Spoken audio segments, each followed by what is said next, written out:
Point programme में एक बार फिर से आपका स्वागत है। आज का विषय है क्या होते हैं इको सेंसिटिव जोन।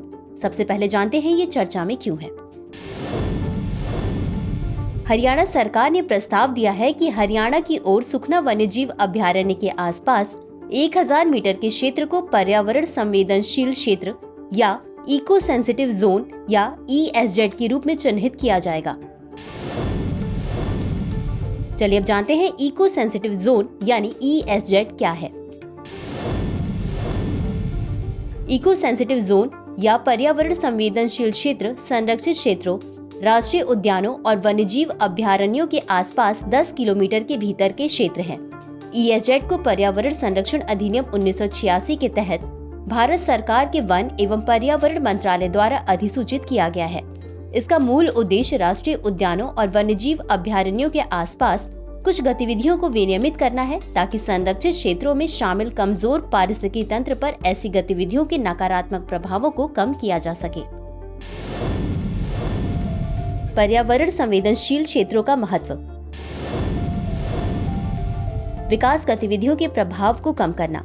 शहरीकरण एवं अन्य विकासात्मक गतिविधियों के प्रभाव को कम करने के लिए संरक्षित क्षेत्रों से सटे क्षेत्रों को पर्यावरण संवेदनशील क्षेत्र घोषित किया गया है। यथास्थान संरक्षण। ESZ यथास्थान संरक्षण में मदद करते हैं जो अपने प्राकृतिक आवास में एक लुप्तप्राय प्रजाति के संरक्षण से संबंधित है। उदाहरण के लिए काजीरंगा राष्ट्रीय उद्यान असम के एक सींग वाले गैंडे का संरक्षण। वनों की कमी और मानव पशु संघर्ष को कम करना।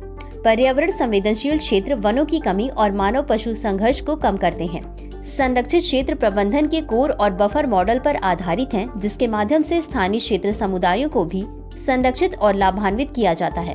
कमजोर पारिस्थितिकी तंत्र पर नकारात्मक प्रभाव को कम करना। संरक्षित क्षेत्रों के आसपास पर्यावरण संवेदनशील क्षेत्र घोषित करने का उद्देश्य संरक्षित क्षेत्र के लिए किसी प्रकार का शॉक एब्जॉर्बर का निर्माण करना है। ये उच्च सुरक्षा वाले क्षेत्रों से कम सुरक्षा वाले क्षेत्रों में संक्रमण क्षेत्र के रूप में भी कार्य करते हैं। पर्यावरण संवेदनशील क्षेत्रों के लिए चुनौतियां और खतरे। विकासात्मक गतिविधियां। ESZ में बांधों, सड़कों, शहरी और ग्रामीण बुनियादी ढांचे के निर्माण जैसी गतिविधियां हस्तक्षेप उत्पन्न करती हैं, पर्यावरण पर नकारात्मक प्रभाव डालती हैं और पारिस्थितिकी तंत्र को असंतुलित करती हैं। शासन और नए कानून।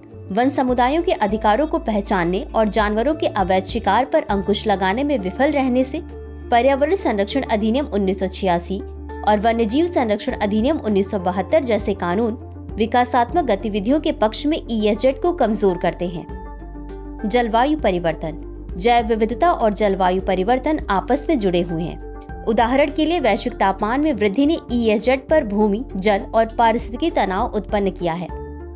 स्थानीय समुदाय। कृषि में उपयोग की जाने वाली काटने और जलाने की तकनीक, बढ़ती जनसंख्या का दबाव और जलाऊ लकड़ी एवं वन उपज की बढ़ती मांग आदि संरक्षित क्षेत्रों पर दबाव डालते हैं। तो चलिए अंत में देखते हैं आज के अभ्यास प्रश्न को। इको सेंसिटिव जोन के संदर्भ में निम्नलिखित में से कौन सा या कौन से कथन सही है या सही है। 1. यह वे क्षेत्र हैं जिन्हें वन्यजीव संरक्षण अधिनियम 1972 के तहत घोषित किया गया है। 2. इनकी घोषणा का उद्देश्य उन क्षेत्रों में कृषि को छोड़कर सभी प्रकार की मानवीय गतिविधियों पर रोक लगाना है। उपर्युक्त में से कौन सा या कौन से कथन सही नहीं है या नहीं है। A केवल 1, B केवल 2, C 1 और 2 दोनों, D न तो 1 और न ही 2। इस प्रश्न का उत्तर कमेंट बॉक्स में जरूर दें। आज के लिए बस इतना ही। धन्यवाद।